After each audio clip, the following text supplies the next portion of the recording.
So, one of the group members in the NerdNet is Peter, and I really obviously having a great name like he does. Right. Besides besides that, like he just wears his emotions on his sleeves. He's extra, as the young people would say these days, right? Yes. Yes. He just it's hard not to like him. I can see, if you know him in real life, it's kind of could be a lot, but you grow to love him as a reader because he really is, seems to be a kind-hearted and really pure kind of guy. Oh, great. Yeah. um but I guess my point is that he, and more so later in the book, but he is really like, hey, are we doing this the right way? We're not trying to bring others down. Yeah. We're trying to, bring justice, but doesn't necessarily mean you need to, like, shame people and stuff like that. It's Right. kind of a big question, and it changes throughout the book, I guess. But like, do you as the writer feel sympathy for Mitzi? I mean, she does some terrible things. We'll talk about a little bit later. Some really horrible things, just Yeah. straight up, Yeah. racist, Right. to say the Right. least. But she's got a younger brother who's got big time medical bills. Right. Mom's not making the money anymore. Right. She is kind of in that classic, like, Instagram life, and she's literally an influencer, and Yeah. she's limited in her choices and how she can live. Is that maybe not the right question? Is it more just about, like, we need to accept who she is for what she is? Or is there sort of sympathy that you do feel? Yeah, it's interesting because I feel like as a writer, you don't have to like all your characters, but you definitely have to at least have some empathy for each Sure, one. sure. And for her, I feel like I do see her almost as a victim of her worldview that she's always been taught, and she's not yet old enough or mature enough to challenge it. So Mm, she is acting in a way that's very consistent with the values that she has always been taught at home, even yeah, though they are not correct. right. And at the end, you know, my hope, as an author, you always hope that you're right, that your characters will get better. You don't know, but my Mhm. hope is that at some point she will get challenged and she will become better. But it's not actually, the book ends and it's not actually clear if she does or not. She may end Exactly. up continue this way, which I think is actually kind of tragic. Huh. That she will continue in this fashion and never kind of challenge what she believes to be true. Right. But who knows? Yeah. She continues to rule like the mean girl that she is, and with her crew, Adeline, and tell me the one name, the one who's kind of a hacker of sorts. Heidi Oh, in the sorry, not Heidi. The one of Mitzi's crew, the one Dawn, Dawn. Oh, Dawn, yes, Right, yes, right, right, yes. right. And so, she's got these minions, right? And it's just such a weird, like, weird in a cool way, like, society where, not too many people necessarily like Mitzi, but she still keeps that power, Yeah, right? And so the yeah, NerdNet, they have this cool logo, like it's like N squared, yeah. right? And to They the start power to of do N. N to the power of N, right? And Yeah, they start to put their stuff out there and really working behind the scenes. right. Um and even like Adeline, she's found her lane, so to speak. She's got her own Instagram little empire, and it's just, and Yeah, Livy really traces it, and it's just like snark, yeah, kind of snark at first, and then just like outright mean, yeah, horrible type of things, but all to get those likes. yeah, But as the relationship grows with Griff, they really start to bond over some issues in their families that are alike, yeah, and really important. They start to cook together and hang out together. yeah, And she decides to make Ruzu fun. Am I saying that yeah, correctly? yeah, yeah. Right. And, really, proud, but also kind of like, oh, is he gonna like this? And then we can just do something more simple, Right, and that kind of thing. And they really start to bond. And I'm gonna leave it alone about their relationship down the road. People have to read. right. But there's a lot that they have in common. Yes. Tell us about the other NerdNet members. Will, Heidi, talked a little bit about Peter. Yeah, yeah. So all of them, I pictured them all kind of like bringing their own, like a little like Ocean's 11 team, like each bring their Yeah. own like little skill sets. Because Heidi is a hacker, and Will really knows a lot about people, and Peter, of course, is kind of, I see him as the moral center of Hmm. the group. So he's kind of always like the voice of compassion, Yeah. and Griff is the grand organizer, and then Mhm. Olivia joins, and she's the military strategist. She kind of like puts it all together in a way that they can get a plan moving forward. Yeah. Um, but part of her journey is definitely realizing that as much as she has been a victim of, racism, she herself is quite judgmental. She herself has been dismissive of what Mitzi does, of influences in general. She has her own opinions and assumptions about people. And part of her journey is realizing that she has some growth to do on her own as well. Everybody carries these kind of automatic judgments or automatic views about people, and the book hopefully is about taking the moment to challenge that, what, even if it first comes up, to think, oh well, is there more to this story, or is this more to this person or to this story than what I am assuming to be true? Yeah, I mean, it's one thing to talk about like, oh, everyone's their own person and don't judge a book by its cover, but just the way that you really subtly do it throughout the book is really well done. Heidi, like, sounds like Heidi is like balling, Yeah, she's right? great. Yeah, But it's not like rich people necessarily bad. Like she wants to do good. She does do good. She helps those who need help. yeah, Like that. And even Mitzi, like, I mean, I think Livy even says it, like, you don't have to forgive her or people yeah, like her, but yeah, like you talk about, some sort of empathy, seeing them. You talk about Livy being judgmental, and I could see that. I could also yeah, see why she'd be defensive. yes, yes, But I mean, it's not the same as racism. It's not to that same level, right? I mean, some of the stuff that was right, upon her was horrible, and right, kind of right, stuff that I had have to assume ruins people's lives.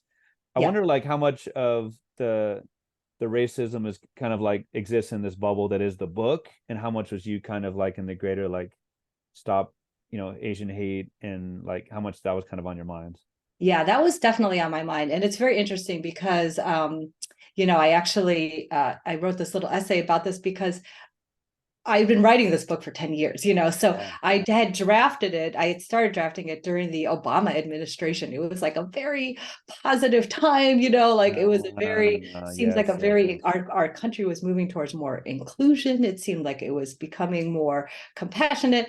And then, of course, by the time I, started revising and getting this book on the way, it was not only a different president, but we also had the pandemic happen. And there was this kind of unprecedented rise in Asian American hate. And my editor, Jen, who's brilliant, she had put a note in the side of my original manuscript. I mean, originally there had always been a racist incident against Livy in the beginning. That had always been there. But she was like, I want to know, why does she become a revolutionary? Like, what is the character trait that, like, what in Uh-huh. her past drives her to Origin story make this almost. action? Yeah. And so she had a couple things. She was like, oh, was it her dad? Was it this? Was it, did she have, past like racial actions happening? And then, like, as soon as I saw that one word, I was like, she said, like, as soon as I saw the word race, I was like, oh, that's it. Like, because I myself as an author had all this unprocessed, grief and thinking, and like, just general anger about what was happening to the Asian American community during the pandemic, how we had become scapegoats, how there was this increase in violence, how I had to now call my parents and be like, really be safe out there because there's all these attacks even in San Francisco and all that, and there was a lot of feelings I had about that, and they made their way into the book, so yes, absolutely, absolutely. That was always the intention from the beginning, to Mhm. address that Yeah. kind I feel like it'd be so hard to write a book. Well, to write a book, period. of. It'd be so hard to write a book in these days where technology changes so much, Oh right? my gosh, yeah, yeah. I mean, where you feel like, you write about something and it becomes obsolete by the time the book comes out. Oh, my book has Twitter in it. I was like, oh, it's historical fiction. It's Oh, I didn't even think about that. X, right? yeah, yeah. I was like, oh, I guess it's already historical. Historical. Oops. That's hilarious. So Yeah, yeah, I mean, on the second and third printings, they'll just change it to X. There you go, yeah, right? There you exactly, go. But exactly. so but it's just so well done, and it is, it's universal, and you can, people can read it in 20 years and 15 years and 40 years, because Yeah, I who hope so. doesn't know about like clicks and Yeah, wanting to yeah, feel yeah, like you stand out, but also wanting to not stand out at all, right? yeah, yeah. But Hopefully, what I really one of the main things I really appreciate about the book is the idea of, expression, self-expression, these ideas of authenticity a lot that has to do with social media. As yeah, an English teacher, as a lover of poetry and writing, Yeah. There's a place called Castle they go to that's like described as, quote, the church of the spoken word, Yeah. Yeah. right? I wonder about that scene. Well, it may not be the inciting incident. Felt like that was a really important scene where, for so many reasons. I wonder about I guess I wonder just in general about expression and poetry and Castle and how that worked its way into the book. Yeah. It in a very roundabout way. It was in from the beginning drafts, and the way it kind of made its way in. I used to compete in forensics in Mm-hmm. college. So forensics is made up of speech and debate. And I was a debater. I was pre-law. I was absolutely a Okay. debater. And my coach, Mark Hickman, who is fabulous, a couple of years in, he was like, listen, I want you to compete in poetry interpretation. I was like, what? I don't think anyone thinks that's a great idea. Like, that is not going to go well. But he's like, no, no, no. This is going to help your debate. It's going to help your communication skills. So I did not do well. Spoiler, I did not do well. I was not, but I was in the room with people who were amazing. Okay. And that, to me, like, I still remember like the feeling of watching someone in 10 minutes, like being able to crack open a character and show exactly what this person was about, and then close their notebook and get off stage, and being able to do that. That to me was very transformative. And I thought for this book, which is a book about perception versus how people are, like, I Mhm. thought spoken word poetry would be a great way, because you have your assumptions about the person as you see them walk on stage, but then within couple of minutes, as soon as they speak, as soon as they perform, your perception of them alters based upon what they're telling you. So I Mm. thought, oh, it's like, oh, this is a great vehicle for Yeah. her to learn that lesson. So it seemed to me to integrate in a Yeah. very fundamental way. You did such a cool way too, where it's like literally outside the city. This idea of like you Yeah, travel somewhere else, you're a different person. You're a different person with your mom than you are with your yeah, friends than you are with your yeah, grandparents. And yeah. I'm sorry, I'm having such a brain freeze. The town is Pleasantville, not Pleasantville, Plainstown, Plainstown, excuse me, right? So Plainstown, plain. Ohio. Great Yes, name. Great. Is there yeah. really a Plainstown, Ohio? I don't think Not- so. I Okay. don't think so. Okay. Yeah. Yeah, Yeah. there I, might I be, but I'm not aware of one. Yeah, right. So this idea that everything is so plain, right? Smaller yeah, school, yeah. everyone knows everyone's business anyway. And then there's the whole social media thing. I have Right. to say, when you said, I feel like I heard the Ohio. That's a total Ohio. Yeah, right. Or yeah, no. We always say yeah, no, which Uh, actually doesn't make any sense. Like, why would you say yes and no? But everyone says yeah. uh, And pop. We always say pop. oh, pop, yes. Yeah. The Yeah. but yeah, so with the idea of the self-expression and yeah, just that that visceral, like when Peter did his poems Yeah. and some other people was just like, wow, like just almost like crying. And there's a girl who like vomited. She was, it's such an Yeah. emotional thing. Yeah. Not exactly the same thing, but when Livy was talking about some of the past experiences she had with racism, she Yeah. talks about how like it was almost worse from adults. It was almost worse if it wasn't like an epithet, but just like making her feel like, quote, something else. Yeah. Like, Yeah. oh, you speak English well, like those type of comments, right? Yeah. Yeah. I Yeah. thought that was so interesting and such a just on a craft level, such a just like snaps to that one. But Thank you. I guess last thing I ask you is about the book is just like about something else. Like I remember walking through like the cafeteria or something like that, Yeah. and this was more like I went to an all boys school. This was more like at a church thing or something. And there's this girl that I really liked, and I was just like, she's watching me, right? Yeah. And I'm sure she wasn't, and I'm sure she was, right? Just this idea of like Yeah. always feeling like something else as a teenager. You're too Yeah. tall, you're not athletic enough. You know what I Yeah. mean? And then Yeah. to add to that the racism part. I Yeah. just wonder about like how you kind of see like being like something else and how that came into the book. Yeah, I think it's like definitely as a teenager, there's always that sense of extreme self-consciousness. That's what's Yeah, so, yeah, yeah, yeah. like, if I had to pick a defining characteristic of being a teenager, that would be it, where it's just like you're just Yeah. so conscious of yourself and of how Hmm. you look and how what you're saying, and like, oh my God, why did I say that? And like, just Yes. like this constant, tape that goes through your head about like, oh my Hmm. gosh. And I think when you're Asian American, and when you're Asian American in a place where there's not many Asian Americans, it becomes even more pronounced, because you're just going on, and like for me, like, I was born in the United States, I speak English, I'm just going on in my life, and like, so you think you're like, oh, I am integrated within this place that I'm in with the people that I'm in. And then all of a sudden comes the, oh, but you're, there comes a microaggression. There comes a reminder that, oh, even though I think I am part of this thing, clearly everyone else is perceiving me as an other. And that moment, and it's always surprising, that moment is just like, oh, that's right. I had forgotten for a moment, and so that is the kind of feeling I wanted to give to Livy. And I think it is right that sometimes it's, it's the very small things that people are like, that people pass off as like, oh, it's just a joke or just a thing. It's still a way to mark someone else as an other, which in itself is not, it is harmful. Thank you for that. I appreciate that. The book Love and Resistance has little historical fix for people who are interested, some French, some third estate French Revolution stuff, a lot about like the American Revolution, Sun Tzu and the art of war. A lot of cool allusions like that. It's very 2023 in technology, but it's also very, like I said, universal and timeless as far as just like fitting in and all those things. The dialogue is ridiculously, like I said, snappy. Oh, thank you. Phew.